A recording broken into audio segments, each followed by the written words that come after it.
In this episode, we will be learning how to change passcode in Zangi.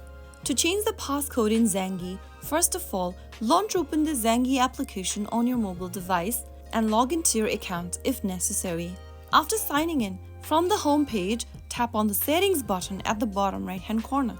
In the Settings menu, scroll down and tap on Privacy. Under Privacy, tap on Passcode Lock and Face ID. Enter your current passcode on the next page, and this will take you to the next menu where you should see the Change Passcode button. Tap on Change Passcode and enter the new passcode you'd like to set up. Once you do that, it'll ask you to enter the new password once again. Finally, you will then be able to change your passcode to new one.